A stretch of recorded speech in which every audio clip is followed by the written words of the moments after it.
So what's up? Kamusta? Ayos pa tayo dyan. So nandito tayo ngayon sa May Rusi Kapihan Branch para sa update natin at marami naghahanap ng update para dito sa May Rusi Flex 125i. So tara, alamin natin yung presyo niya at yung specification kung sulit pa rin nga ba ng 2025. Dami na kasing nagsilabasan na 125cc na scooter type. Sa tingin nyo, papahuli ba si Flex 125i? Alamin natin yan. Let's go. Time to grind, get inside your mind. Yeah, we working overtime. That's the only way to climb. We gon' make it in our prime. Signing on the dotted line, cashing checks left and right. That's the way I'm living life. I feel alive when I got a goal in sight. Chip away, I gotta fight. Ain't nobody else in sight. Man, I think I see the light. Yeah, that shit is so bright. Follow me, I got the guide.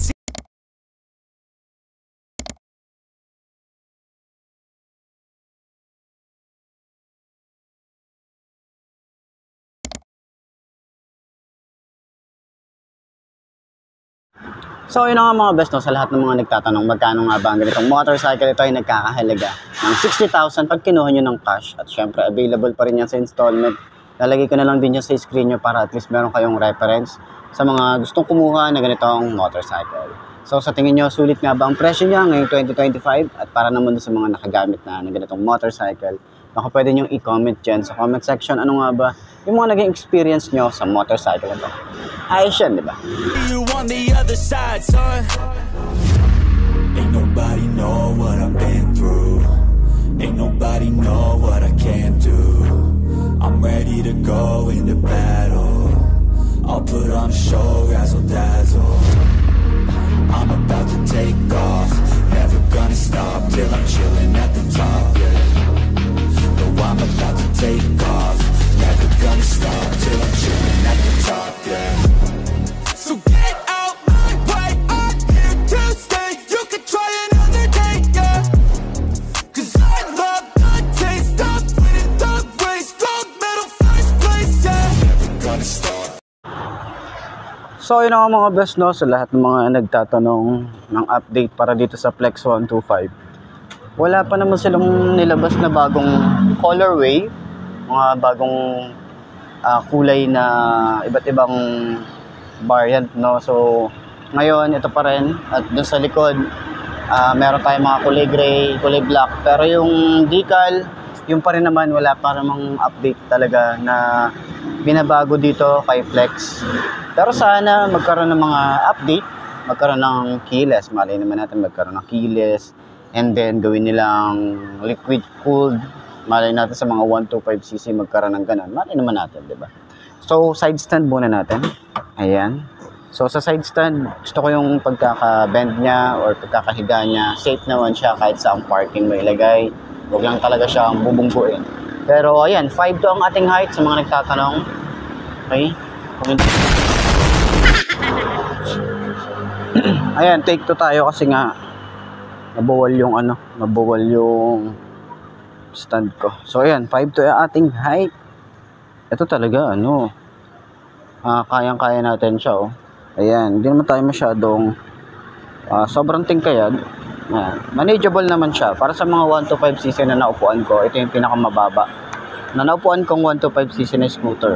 Kasi yung iba talagang sobrang taas nung foam or makapal yung foam, tapos mataas yung ground clearance, pero ito mababa lang talaga. Mga pang beginner bike na mga pwede sa babae, pwede sa lalaki, nakagaya ko yung height, tapos naghahanap ng motorcycle na pang long ride, pwede din naman pang service, pang pasok na sa trabaho, di ba? Pwede ang isang to, napakagaan, abot kaya yung presyo, kung natin yung presyo, di ba? Yung shock niya sa harap, malambot naman, okay? Wala naman ako masyadong naririnig dito na kalansing para dun sa kanyang T-post, okay? Sa likod, medyo natitigasan ako sa kanyang shock. Ayan, umuulan na naman. Wala na, kanina mainit na. Ngayon, umuulan na naman. Turning radius, malawak din yan. Okay. And sa ating gulay board, malapad and maluwag. Ayan, pwede tayo maglagay dito ng mga pinamili natin. Tapos may utility hook tayo rito. Sa upuan, hindi siya yung sobrang lambot, hindi siya yung sobrang tigas. Saktuhan lang siya, nasa gitna lang naman siya. Tapos sa OBR natin, ito makapal yung foam niya. Ayan. Gaya nga nasabi ko, hindi naman siya ganun kalambutan. Saktuhan lang. Ayan. Malog naman. Kaya dito dalawang tao kung gaano kabigat yung OBR mo, kayang-kaya nito. Pero syempre, wag ka mag-expect na sobrang bilis ng motorcycle na to. Saktuhan lang din to. Okay, yung power niya para sa 125cc na talagang hindi ka naman magpapahuli. Okay. So, yan. Sa tingin nyo, sulit pa rin nga ba ang kanyang looks? And then yung presyo, sulit pa rin nga ba? Comment nyo naman yun sa baba para at least malaman natin yung mga side nyo. Okay, ano ba yung pwede natin i-improve pa sa motorcycle na to para at least marinig tayo ni Rusi. Malay naman natin, lahat naman yata ng mga sinabi natin kay Rusi is natutupad naman. Pero, yun nga, no? So, yan. Puntahan nyo na lang yung mga pinakamalapit na Rusi branch dyan sa lugar nyo, sa mga gustong kumuha ng ganitong motorcycle. Yan. Available pa rin naman po ito. Okay? So, marami naman na gumagamit na ito, lalo na sa lugar namin, marami na gumagamit na ito. So, sa understand natin kung magaan pa rin siya. Sa mga ganito, hindi naman ako nahihirapan. Ayan, sobrang gaan lang na. Hindi katulad sa mga bibigat, diba? Ayos.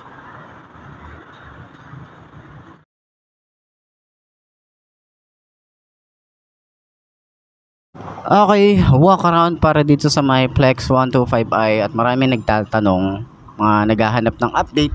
So yan, may may mga bagong price update tayo para sa mga motorcycle ni Rusi.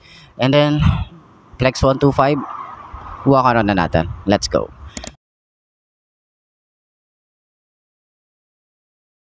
So yun na nga, sa design, kita naman natin. Ayan, ikutan natin.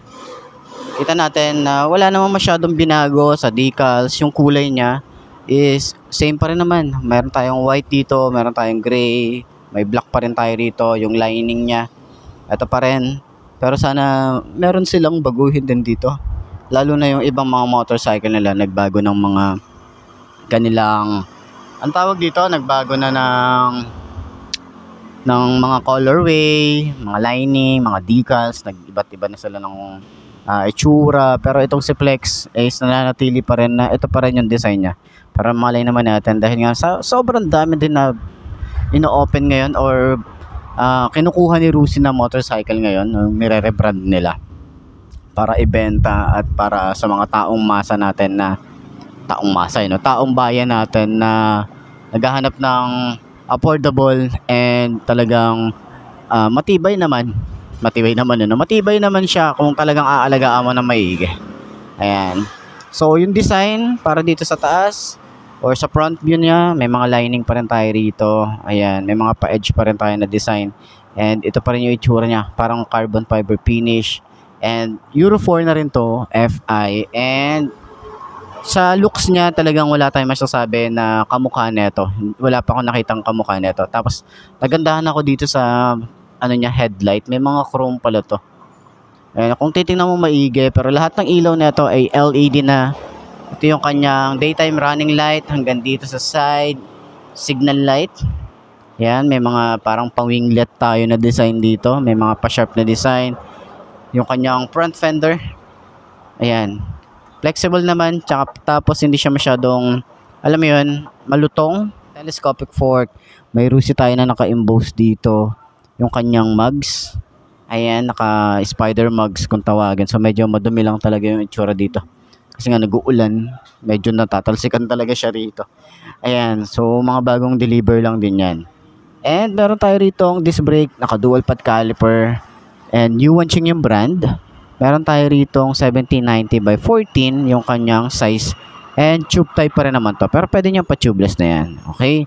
So dito sana sa Flex 125 ay maglagay sila ng kill switch para sa kanya side stand. Pero maluwag pa rin naman talaga. Yung gulay board natin dito, itsura dito, ganda eh. Ayan, futuristic pa rin. Stylish yung datingan niya. Ating foot pegs, ayan, sumasabay yung design niya rito. Pwede mo nang tapakan yan kahit hindi mo na to i-open. Ayan. So, dito sa side, meron din tayong magaspang yung kanyang design dito. Ayan. So, sa side, meron tayong lining na red and black 125i. So, sana dito maglabas din sila nung emblem na Flex 125i. So, dito sa side, para siyang carbon fiber finish. Bukasan ng ating seat. Ayan, dyan yan. Tapos meron tayong monoshock. May tire hugger tayo rito. Meron tayong goma para sa mga talsik ng putek. Maganda yung mga ganyan eh. Gusto ko yung mga ganyan. Tapos meron tayo rito kickstart pa rin para sa kanyang panggilid. Ayan, yung ating CVT. Ayan, maganda pa rin ang itsura. And yung ating size ng gulong dito sa likod ay 90 by 90 by 14 tube type. Naka-mugs, naka-drum brake tayo rito sa likod. Ayan. Sa kanyang grab bar, ito plastic. Okay. Kaya kung gusto niyo yung maglagay ng top box, palitan niyo ng bracket to. Pwede ito sa sa top box kasi yun talaga yung purpose niya. Parang mas maganda siya may top box para at least additional storage. Ayan. So dito naman sa ating taillight is maganda talaga yung itsura ng taillight na ito. Kahit dati pa talaga. No, kahit yung Passion dati is ganito na yung taillight kaya maganda yung itsura niya. Kahit maliit siya, visible naman siya and meron tayong LED rin. Tapos may mga X din na design. Pinaka-taillight niya itong kulay red na to nasa taas. Kita niyo ba? Ayan. Tapos ito kulay white. Siguro dahil itsura niya para mas makita siya. Signal light niya maliit lang din. Plate light, may reflector. Ating lagayan ng plate. Ayan. Yung fender. Maganda rin yung itsura. Okay. Dito sa side, sa ating tambucho. Simple lang. Meron tayong cover din. Napaka-flexible niyan. Sobrang nipis na ng mga ginagamit nila rito sa side nung ng tambucho para kapag pag nabangga, hindi siya basta-basta masisira. Yan. Meron tayong air cooled. Okay? So malay natin maglabas din sila ng mga liquid cooled para sa 125, 'di ba? Mga upgrade ba? Sa upuan, ayan yung design natin. Simple lang pero makapal yan. Okay? Ating compartment, meron tayong helmet hook. Battery dito rin. Ayan, ganyan yan. Ganyan ang itsura niyan. So, may compartment tayo rito. Gas tank, napakalinis lang ng design. And, syempre, sa ating panel gauge na naka-digital na rin tayo rito. Signal light, engine check, pag naka-high beam. Tapos, meron tayong select and set. Sa mga switches niya, meron tayo ritong kill switch. Park light, headlight, and off. Electric starter, lever, medyo manipis. Smooth naman. Yung grip niya, medyo okay naman yung design, pero hindi siya ganun kakapit. Throttle niya is mababaw lang din. Rear brake, ayan. Yung lever niya rito, medyo manipis din. Smooth naman. Meron tayong high and low. Wala tayong flasher. Sina, meron tayo ritong hazard switch and signal light. Ayan. USB charging port, meron din tayo.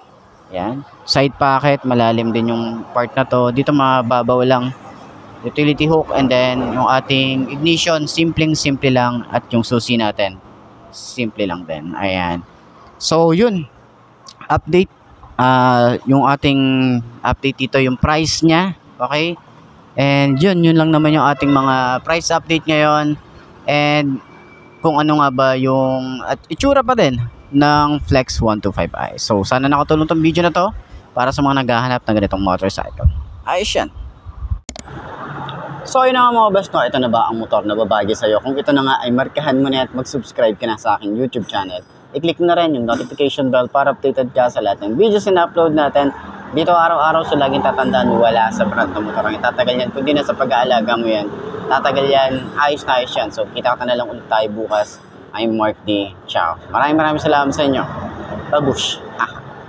Gonna stop till I'm chilling at the top, yeah. Gonna stop till I'm chilling at the top, yeah.